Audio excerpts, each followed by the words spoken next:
políticas, tanto quanto negociatas espúrias junto aos governos da terra.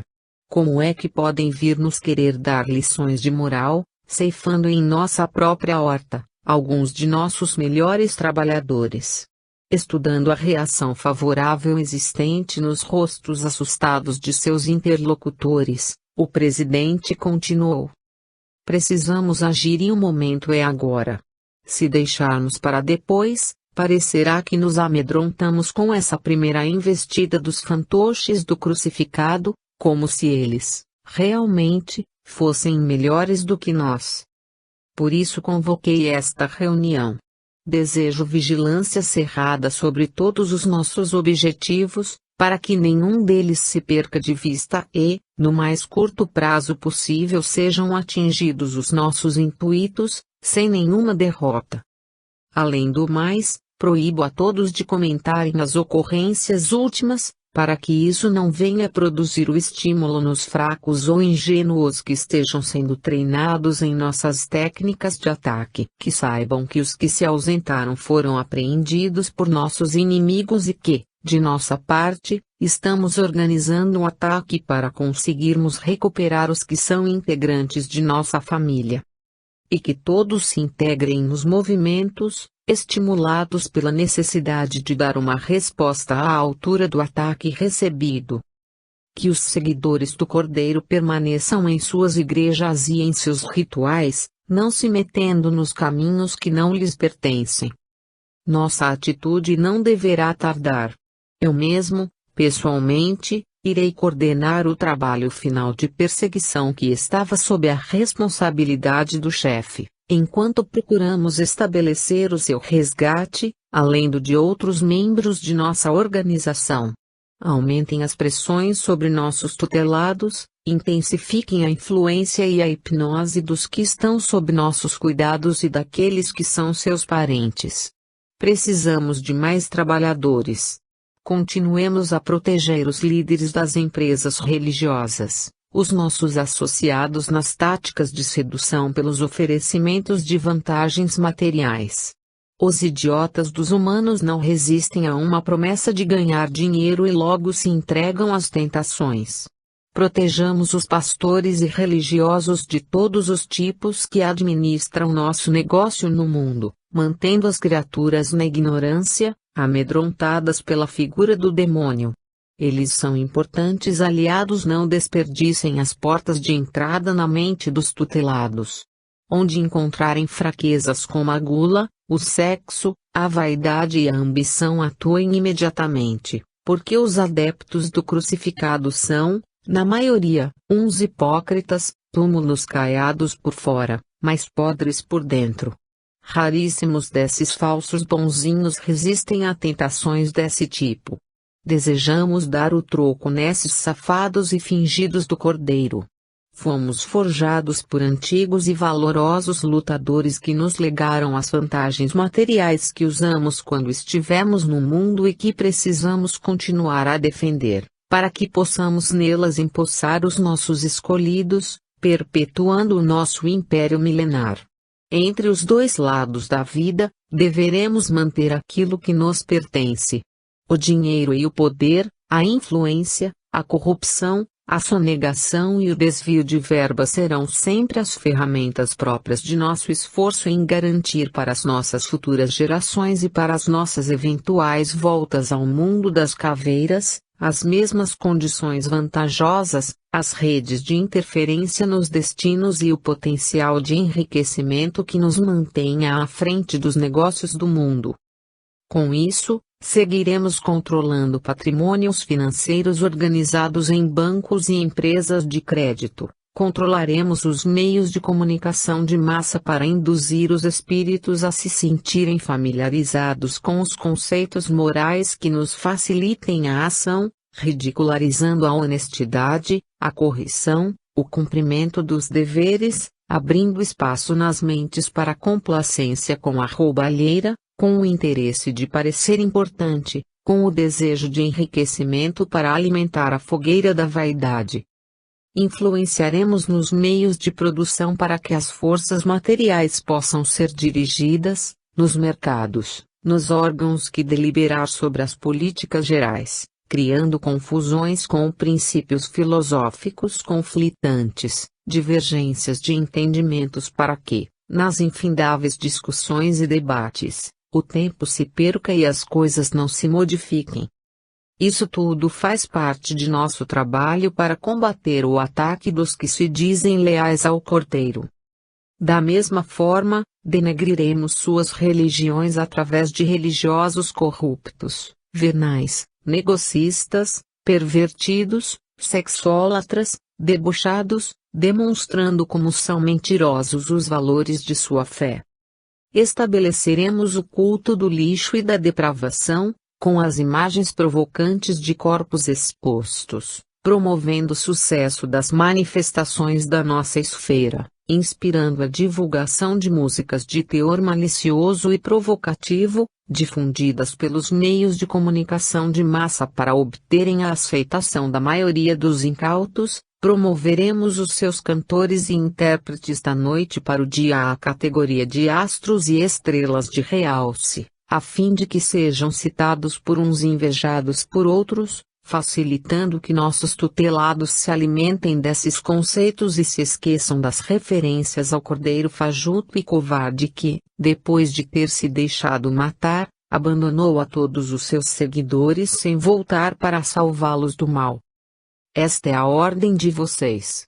Em cada escritório onde se encontrem instalados, cada consultório, cada repartição onde estejam os nossos representantes em contato direto com nossas influências e objetivos, em cada representação partidária ou governo, autoridade de qualquer área e local de concentração de pessoas. Aí deverá estar o nosso esforço para agirmos em resposta e no repúdio a esse tipo de ataque covarde de que fomos vítimas e que está se multiplicando por todos os lados, partindo desse bando de hipócritas que prega dos púlpitos uma pobreza que não vivem, que fazem discursos de honestidade e amor aos semelhantes, mas que promovem a corrupção dos políticos e as orgias de Dionísio. Estejam atentos aos dois tipos de religiosos que encontraremos. Os primeiros rezam pela nossa cartilha usando as mesmas estratégias. Para eles, a religião é apenas um degrau para conquistar o poder do mundo e os favores do conforto. Os segundos querem parecer ilibados, puros, verdadeiros. Protejam e apoiem os primeiros, aqueles que, em seu íntimo, se demonstrem venais ou interessados em se venderem. Recusem a companhia de religiosos e íntegros, de autoridades cumpridoras de seus deveres, de homens e mulheres corretos e moralmente honestos. Esses são mais trabalhosos e, no meio da confusão que se estabelecerá pelo ataque aos demais, eles acabarão sendo abatidos por força da pressão social. Alerto-os, principalmente, para que se afastem das instituições onde os malditos representantes do Cordeiro se empenham em orações e no contato com os que chamam de espíritos, representantes da malfadada agremiação do francês ridículo, porquanto possuem sortilégios que a maioria de nós não sabe como neutralizar, principalmente quando não se deixam iludir pelos interesses mundanos. Não me refiro aos que mantêm contato conosco em seus núcleos de crenças, a pedir dinheiro, acender velas e outras oferendas, nem aos que os procuram para a realização de suas ambições com o nosso auxílio. Esses são espíritas dos nossos.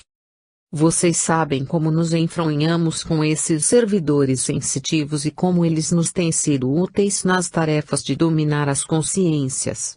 Eles devem, também, ser protegidos por nossos exércitos e defendido das ações nefastas da turma luminosa a qualquer custo.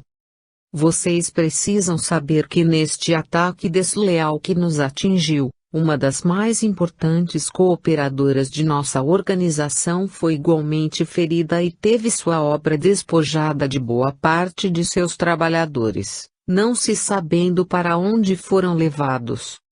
E depois disso, a nossa médium, o nosso cavalo está meio abobalhado, sem entender o que está se passando com sua casa. Os adeptos do francês idiota desenvolveram técnicas que confundem os menos preparados e que podem produzir malefícios terríveis para aqueles que caem em suas peneiras. Vivem dizendo que não têm interesses, que não cobram dinheiro nem desejam nada das pessoas. Pregam uma transformação interior, como se isso fosse possível, que as pessoas se melhorem, que se transformem e que sejam felizes. Fazem tudo de graça e não buscam, na maioria dos casos, sequer a notoriedade da imprensa. Com isso, as casas onde se reúnem acabam sendo locais de bastante perigo para os nossos trabalhadores. Cuidado com eles.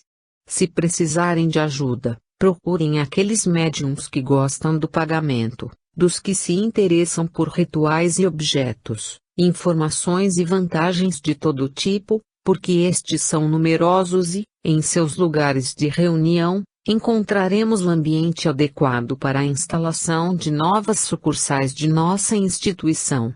Quanto aos templos do Espiritismo de Allan Kardec, proíbo que entrem neles, preferindo a tática de seguirem seus adeptos até as suas asas, depois das reuniões espíritas.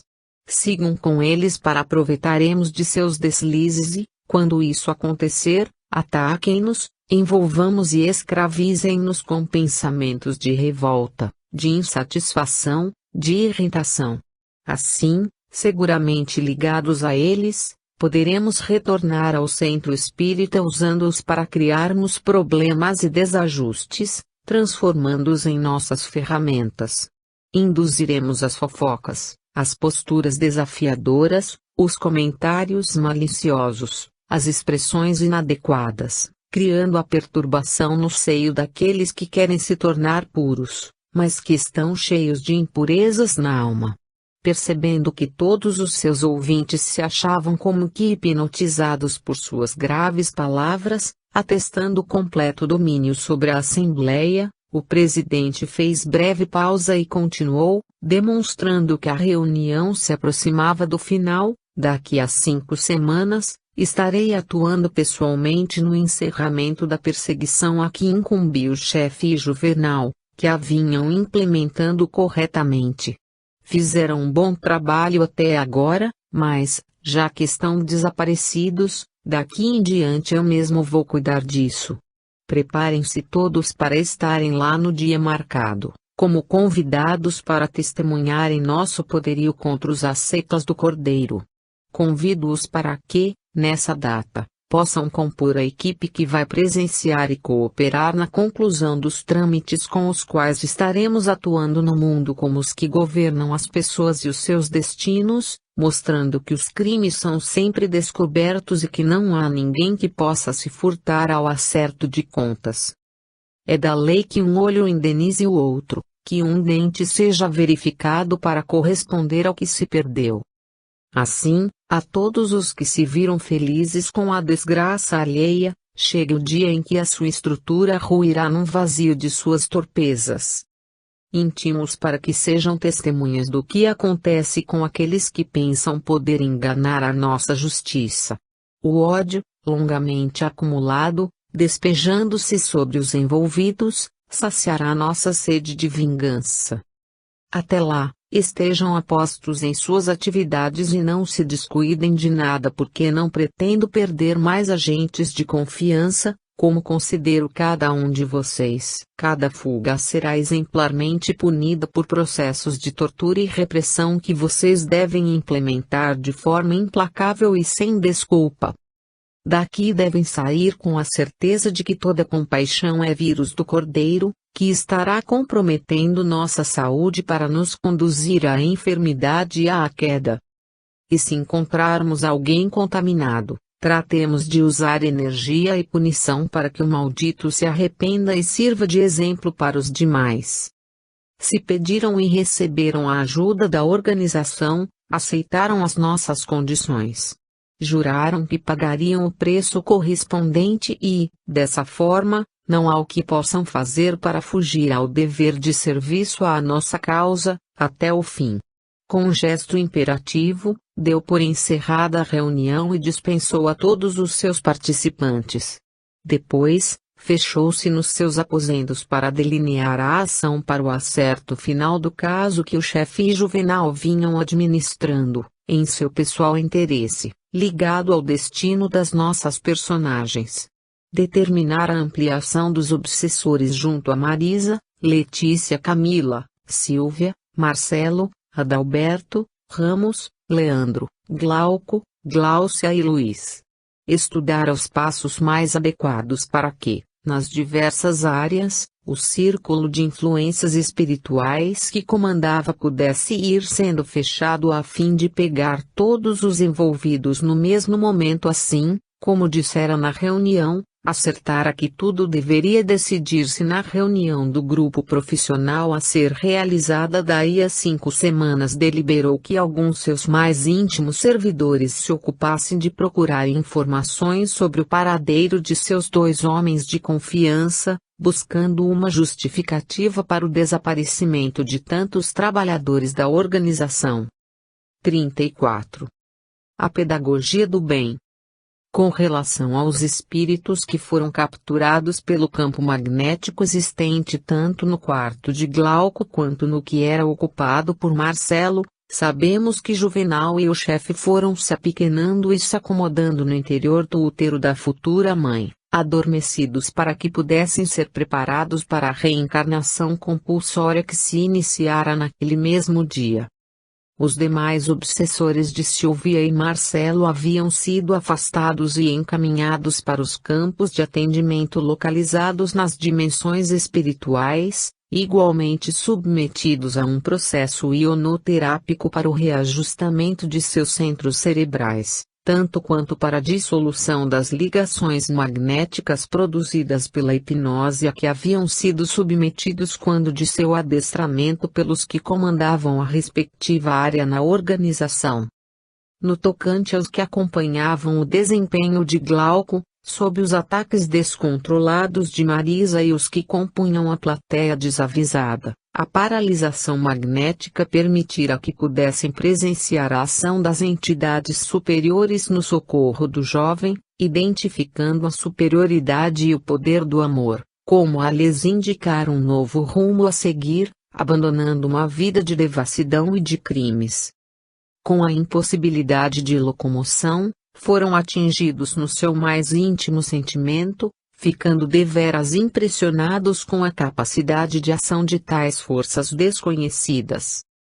Ao mesmo tempo, depois que esse fato se deu, inumeráveis entidades se fizeram visíveis no ambiente, muitas das quais eram parentes, amigos, doutores dos próprios espíritos que, desde longa data, os buscavam para o encaminhamento decisivo no momento adequado.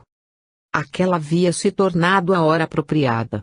Ali, na arena dos prazeres, cercado pelos contingentes humanos desajustados, um cristão dera testemunho de sua fé, tanto quanto os antigos mártires cantavam nos momentos que antecediam a morte nas arenas romanas do passado.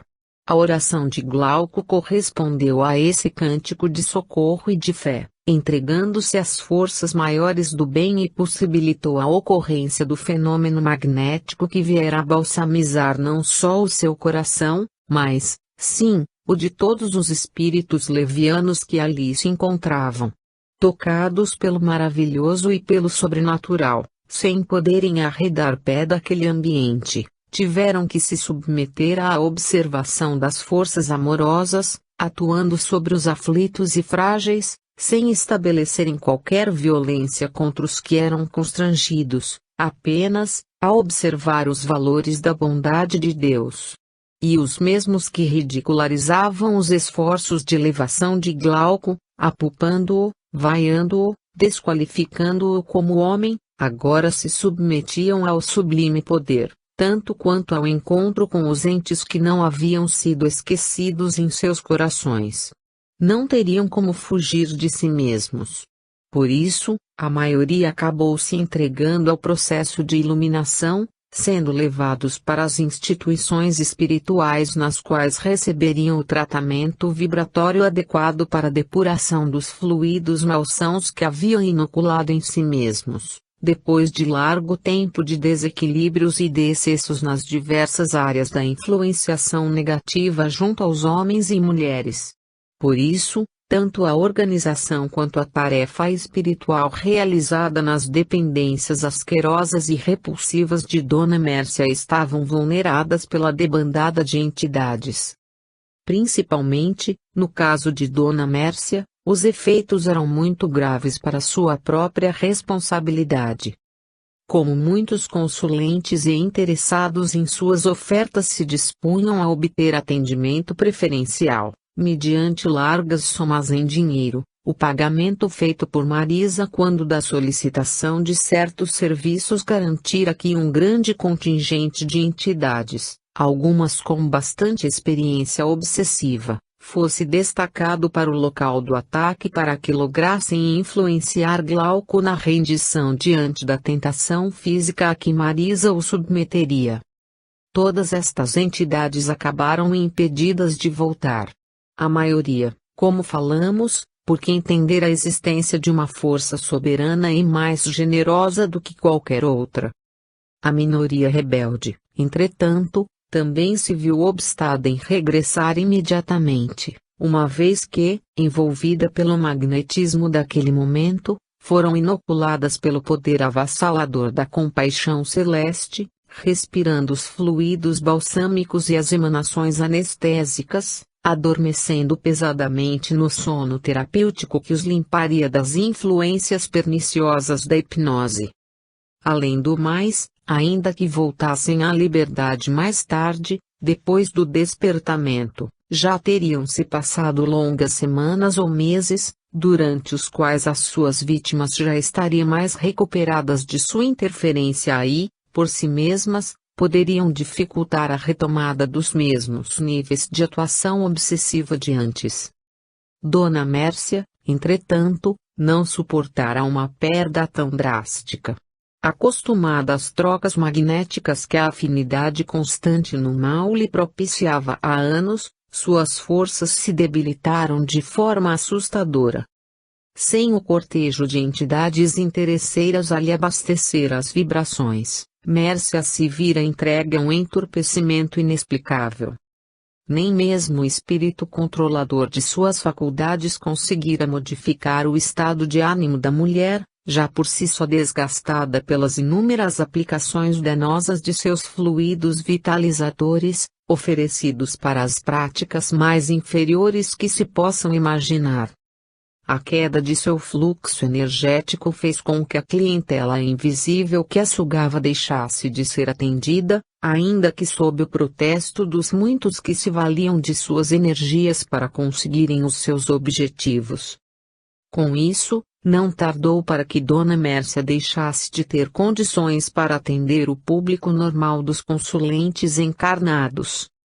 No entanto, por mais que fossem avisados das dificuldades de Mércia, a maioria não entendia suas limitações, desferindo-lhe expressões de ingratidão, ameaças e outras tantas palavras de intimidação, sem a menor consideração para seu estado orgânico e mental.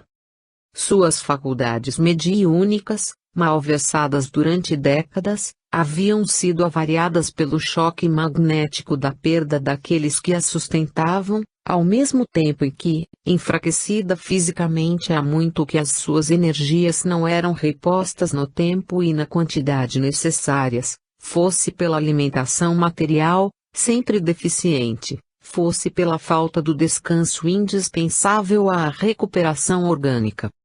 Tendo que atender ao cortejo dos importantes consulentes, sempre a pagarem poupudas propinas por seus favores de sensitiva, esqueceu-se Mércia de que a fonte de todas as bênçãos não é o veio dourado dos recursos humanos, mas, sim, o filão invisível do ouro da bondade, nascido do coração do Criador. Sem se abastecer do alimento certo, fatalmente não tardaria para que suas energias se tornassem insuficientes para a manutenção do equilíbrio orgânico e, com isso, o desajuste dos centros cerebrais se apresentou, imperativo. Dona Mércia delirava, dia e noite. Bastou uma semana após o evento no motel, envolvendo Marisa e Glauco para que as consequências funestas se patenteassem. Fraqueza profunda se acussara de seu corpo e não importava o que se fizesse, pareciam inúteis todos os esforços em recuperá-la.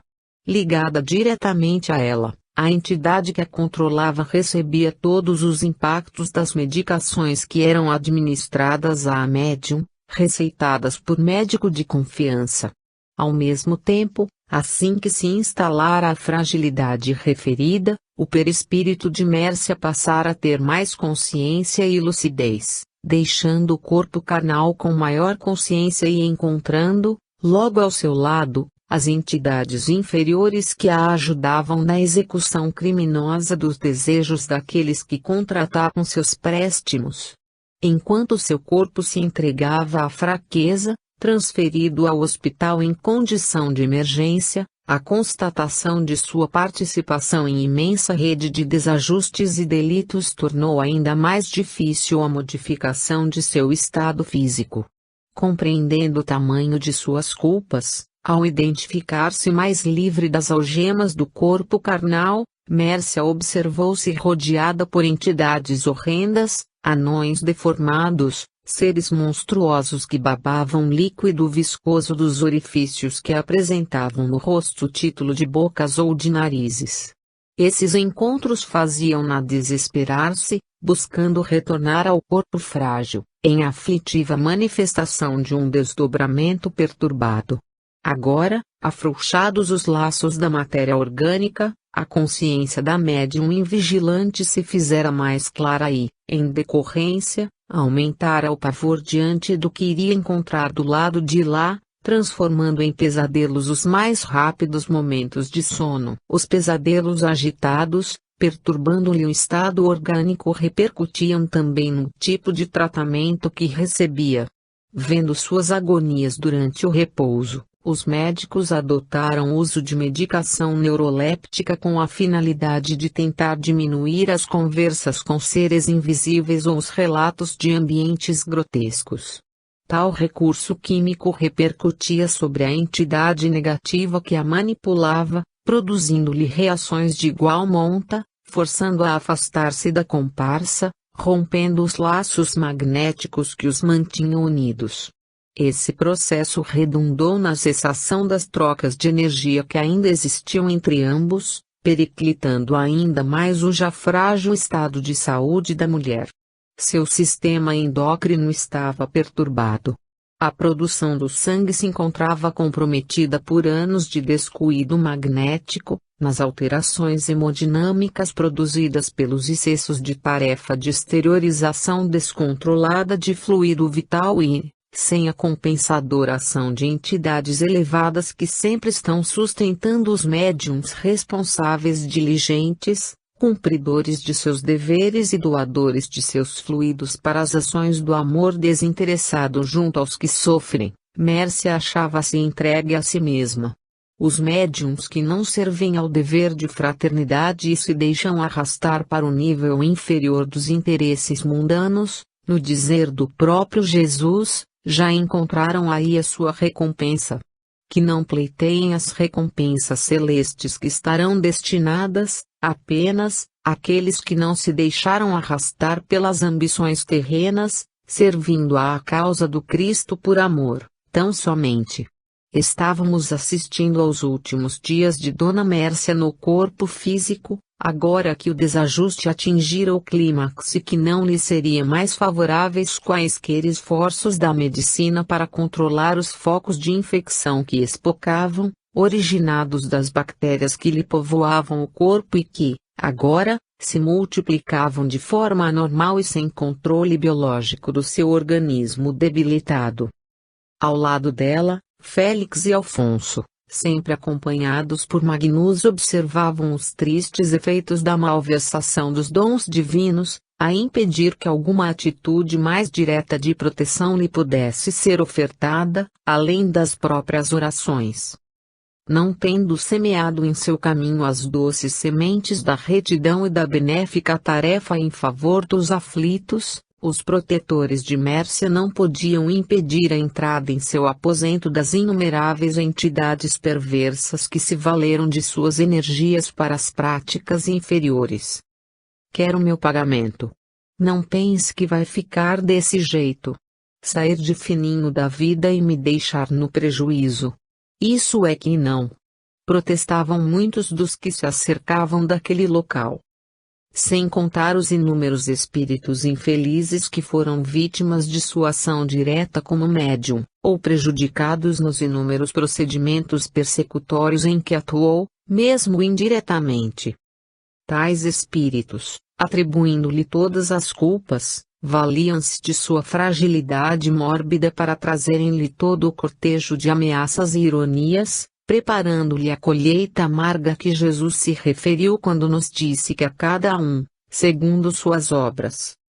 Assim, tendo aceitado ser a pedra de escândalo, Mércia abriu caminho fácil às cobranças das inumeráveis entidades infelizes que esperavam, quais lobos vorazes, a sua chegada ao lado da verdade, para estabelecerem os processos de revide. E os tormentos de Mércia se intensificavam porque, pretendendo esconder-se dos cobradores no corpo, do corpo era repelida pelos remédios químicos que lhe eram aplicados para que dormisse e contivesse as crises de alucinação. Quando se via empurrada para fora do organismo pelo efeito das medicações, se defrontava com a cena dantesca dos seus falsos amigos, dos seus antigos empregados e dos inúmeros vingadores prontos para atacá-la. Entendendo o seu estado e impossibilitados de atuar de forma direta para a diminuição desse panorama de agonias, as entidades amigas, no intuito de melhorar, ao menos, o estado geral do equilíbrio da agonizante, aplicaram-lhe passes magnéticos para amortecerem a lucidez visual no campo do espírito. Visão essa que fora longamente exercitada durante a vida física e que, agora, devassava-lhe com maior clareza o triste cenário que a esperava. Com isso, Mércia deixaria de se assustar tanto com as presenças nocivas, ao mesmo tempo em que poderia acordar mais serenamente, sem os gritos e expressões alucinadas, diminuindo-se, então, as doses de medicação e garantindo-lhe uma mais suave despedida do corpo físico. Ao mesmo tempo, tornando-se visível por alguns momentos, Alfonso dirigiu-se aos frequentadores invisíveis daquele quarto hospitalar, e exclamou, compassivo e enérgico: "O Senhor é generoso para com todos os seus filhos. Este é o momento do acerto de contas a que todos temos que acorrer, tenhamos ou não um esqueleto revestido de carne. Todos nós somos filhos de Deus e seremos responsabilizados por nossos atos por força da lei. Vocês não precisam fazer o mal para que essa irmã sofra as consequências de seus desatinos. Por isso, convoco-os a que esqueçam o mal recebido e aceitem o convite do amor. Se o aceitarem, garante o Divino Mestre acolhida para todos, independentemente dos crimes que tenham cometido um dia. Lembrem-se, se não aceitarem os convites da bondade, deverão se preparar para prestar contas de seus atos ao juiz inflexível da própria consciência, como nossa desditosa irmã é obrigada a fazer, nestes instantes dolorosos para seu espírito." A palavra rápida e vibrante de Alfonso pegou a muitos de surpresa. Assustados, a maioria correu do local. Uma pequena parte permaneceu entre o medo e a revolta, a gritar que não era justo que Deus mandasse protetores para pessoas que se haviam transformado em demônios na vida deles. E, por fim, apenas 3 dentre as mais de 50 entidades, entendendo o aceno de Alfonso, se dirigiram até ele e, imaginando um emissário da divindade, prostraram-se aos seus pés e disseram-se arrependidas do mal que já haviam feito. Imediatamente, do campo magnético luminoso que surgia a partir de Alfonso, 3 espíritos trabalhadores se apresentaram no recinto, reerguendo as almas abatidas que haviam aceitado o chamamento do bem e, então, recolhidas com carinho, foram levadas aos processos de refazimento. Ao menos, por um tempo, o ambiente do quarto de Mércia se fizera esvaziado de entidades maldosas. Pelo menos por algumas horas a pobre criatura terá um pouco de sossego para pensar em seus atos e preparar-se para o retomo. Sim, Félix. Esperamos que os médiums do mundo possam se preparar melhor para enfrentarem este crucial momento em sua jornada de volta. Deixando o ambiente, garantiram à moribunda uma porção de forças para que os instantes finais no corpo de carne correspondessem a um curso de amadurecimento para o espírito que continuaria vivo e defrontado por seus acertos e erros, sem nenhuma desculpa. Ambos tinham que dar curso aos ajustes finais do processo de resposta do bem, diante das atitudes levianas e desajustadas dos homens, a aceitarem passivamente o papel de agentes do mal com base em seus desejos de grandeza, de sucesso, de vaidade e orgulho, de ascensão profissional, de cobiça do que não lhe pertence, de escolha de um caminho incompatível com suas necessidades. Por isso, queridos leitores, se pode parecer difícil seguir as pegadas de Jesus que nos pede muita coragem, determinação, renúncia, desapego e maturidade, ao menos não nos esqueçamos dos ensinamentos de Moisés. Mais antigos, mais limitados, mais intimidadores do que os do cristianismo, os ensinamentos contidos no Decálogo, igualmente esquecidos pela maioria, teriam evitado todos os problemas que encontramos nestas linhas se tivessem sido minimamente observados. Você se lembra, pelo menos, dos 10 mandamentos?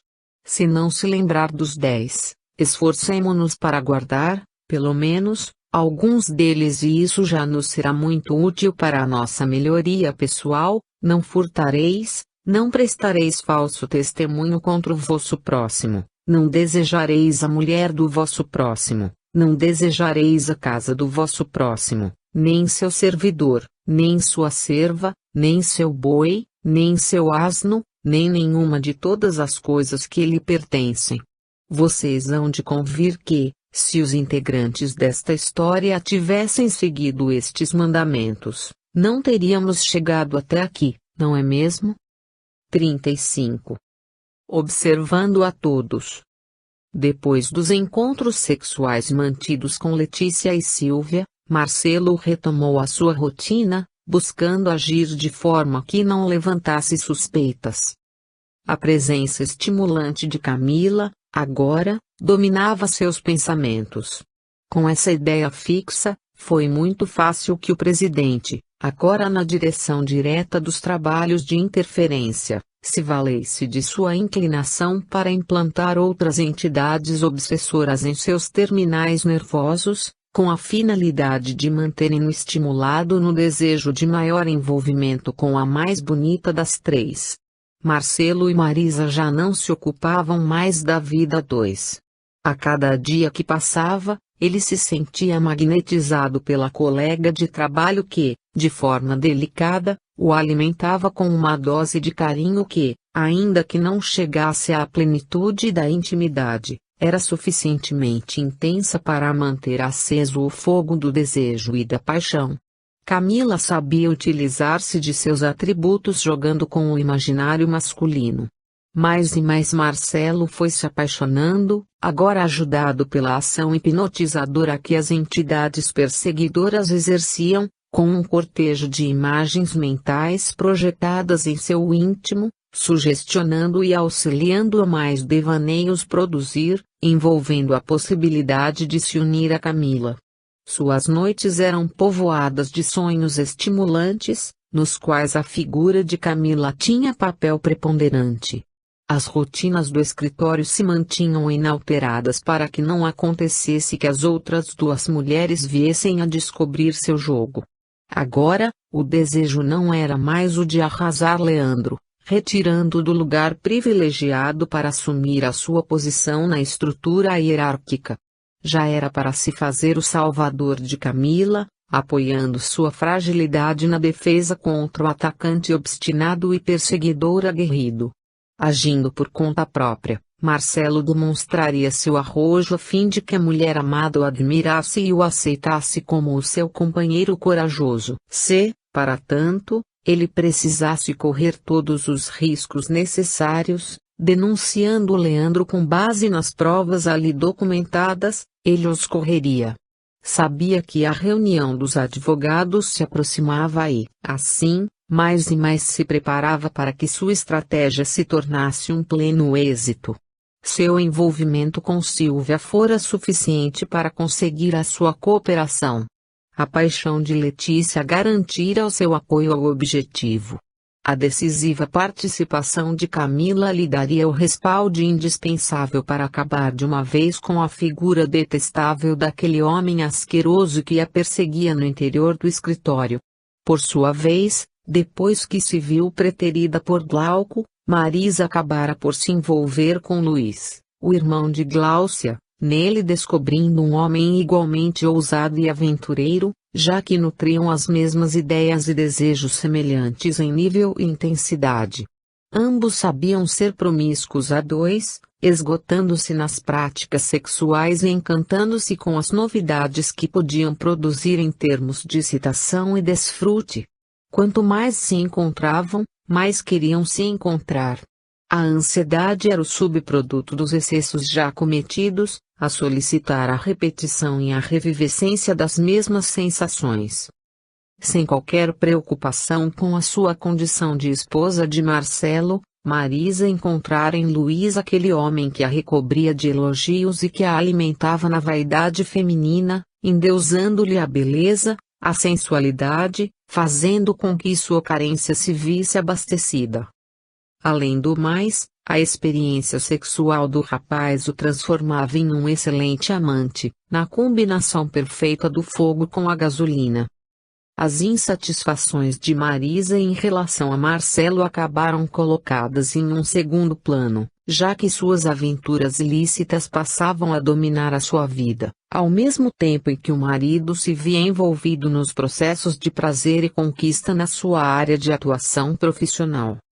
Glauco e Gláucia, acompanhados por Olívia, passaram a frequentar o centro espírita com assiduidade, não mais como singelos observadores, mas, sim, com o desejo de mais aprenderem, de participarem das atividades assistenciais lá desenvolvidas, saindo em visitas aos doentes, aos favelados, carregando sacos de alimentos em seus carros, ajudando na doação de roupas, ou seja, dando às suas vidas um direcionamento que correspondia à cooperação espontânea da obra do bem.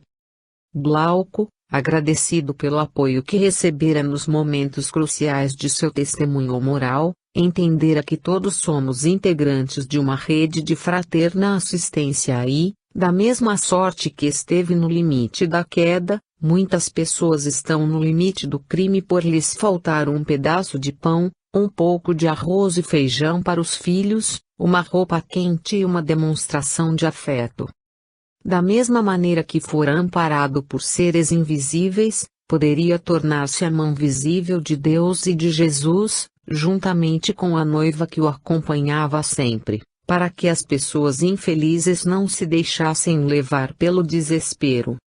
As semanas que se sucederam à tempestade vivida naquele dia fatídico, se tornaram momentos de recuperação e alegria, ao mesmo tempo em que suas forças foram se reequilibrando, afastando os pensamentos negativos ligados à conduta de Marisa que, desde aquele dia, se havia revelado desequilibrada a víbora, assumindo suas reais tendências e intenções. Agora, depois que o tempo transcorrera entre reflexões e conversas, palestras e leituras, entendia a ação das entidades obsessoras ao mesmo tempo em que sabia que a moça havia sido o instrumento para testar as suas determinações no bem. O entendimento das leis do universo lhe fizera ver que Marisa, na verdade, não passava de uma doente moral, perdendo a classificação de bandida ou desavergonhada. Deveria ser evitada, porquanto a enfermidade moral produzia o desajuste que poderia causar outros dissabores. No entanto, ao invés de fustigá-la com pensamentos de ódio, Glauco entendera a necessidade de orar por ela, para que pudessem reharmonizar-se um dia, sem alimentar o ódio ou o desejo de vingança que lhe palpitavam no espírito feminino ferido. Não sabiam, nem ele nem Gláucia, que entre Luís e Marisa havia se estabelecido um intercâmbio afetivo, ainda que nos moldes levianos, onde os dois se exploram mutuamente, sem os compromissos de sentimento verdadeiro. Justaposição de necessidades era o que acontecia com ambos. Luís se sentia um super-homem ao lado de uma exuberante mulher. Marisa se sentia uma super-mulher, ao lado daquele que a abastecia de estímulos e sensações desejadas pela vaidade do tipo de mulher. Em face do sucedido na porta do motel, Luís evitava o encontro com Glauco que, da mesma maneira, não se animava a estar no mesmo ambiente com o futuro cunhado. Em face de seu relacionamento com Marisa, Luís se afastara ainda mais do grupo familiar, desculpando-se com o excesso de compromissos e se deixando ficar na sintonia da mulher desejada. Nada mais de oração em família, de elevação de pensamento. Seu negócio, agora, era curtir a excelente maré que a vida lhe oferecia. A presença de Jefferson ao seu lado era constante, agora cooperando também na influenciação sobre Marisa, cada vez mais acessível a todo tipo de obsessão, ambos monitorados pelo presidente. Ele alugara um apartamento e estabelecera um ninho para onde o casal se dirigia sempre que o tempo permitisse. Por não ter nenhuma ligação com o marido, Marisa se deixou transferir, durante as horas do dia, para o ambiente onde vivenciava as experiências da nova relação.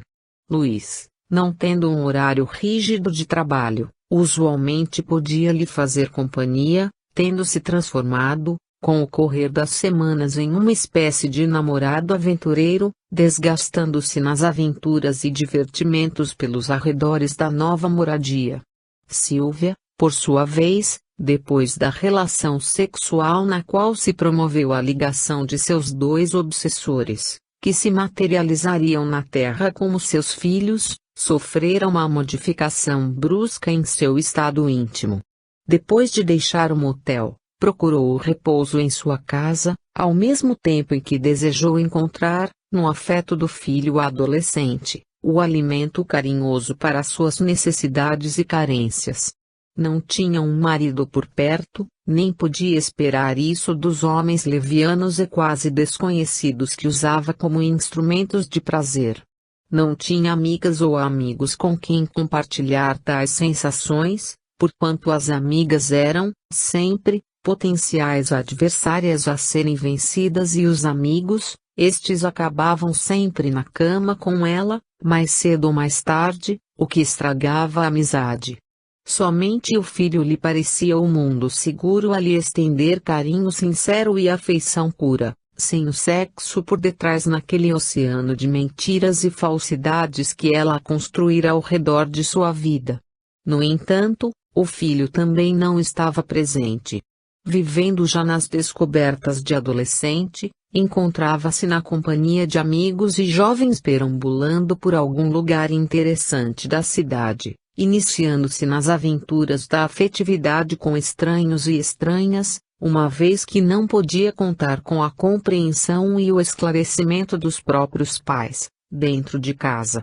Silvia se vira sozinha, com aquele sentimento de vazio que, mais cedo ou mais tarde, acaba chegando para todos os levianos do mundo, quando nada faz sentido, nada é suficientemente verdadeiro e durável, nada foi cultivado com profundidade ou segurança para dar apoio na hora da tormenta. Pela primeira vez, envolvida pelos novos sentimentos, Silvia se trancou em seu quarto e chorou amargamente. Essa sensibilidade passou a ser a marca registrada dos dias que se seguiram. Ao contato com a possibilidade da maternidade, seu espírito recebia do alto as emanações superiores que o conectavam com elevados sentimentos, muito diferentes daqueles comportamentos a que se permitia, desde a entrada na idade adulta. Silvia não sabia ainda, Mas em seu íntimo a voz da consciência lhe dizia que estava acontecendo algo bem diferente. E porque não suspeitasse nem considerasse possível a gravidez, chegou a pensar que algo de ruim estava para acontecer. Meu Deus, será que eu vou morrer? Nunca senti essas coisas em minha vida. Acho que isso deve ser um aviso. Mas eu sou tão nova. Meu Deus, o que será de meu filho? Tais pensamentos angustiavam-lhe o ser ainda mais. O corpo estava ainda bem vitalizado, corpo que ela consumia em orgias repetidas. O filho ainda precisava ser criado, filho que ela nunca atendia como deveria. Queria encontrar o amor, mas nunca se interessou em amar o marido.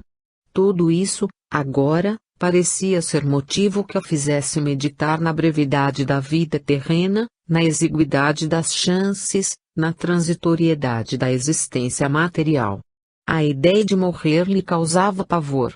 Sua alma, naqueles dias, se deixara envolver pela situação descontrolada do medo, sem suspeitar que a sensibilidade materna estava produzindo os reflexos decorrentes da ligação uterina com os dois espíritos, seus comparsas na leviandade.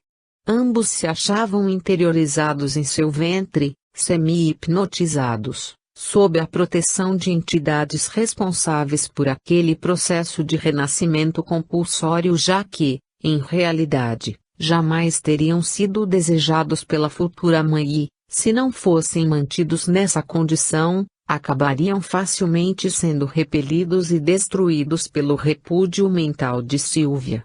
No entanto, mais algumas semanas e ela já perceberia a existência de algo biologicamente errado em suas rotinas físicas. As transformações corporais a induziriam a pensar, efetivam que estava com alguma doença grave, em processo de avanço e se, até então, mantivera tais ideias apenas no terreno da conjectura mental, facilmente rechaçadas, com a modificação biológica evidente acontecendo ao longo das semanas, a conjectura da morte ou da doença se transformava em suspeita embasada em fatos reais.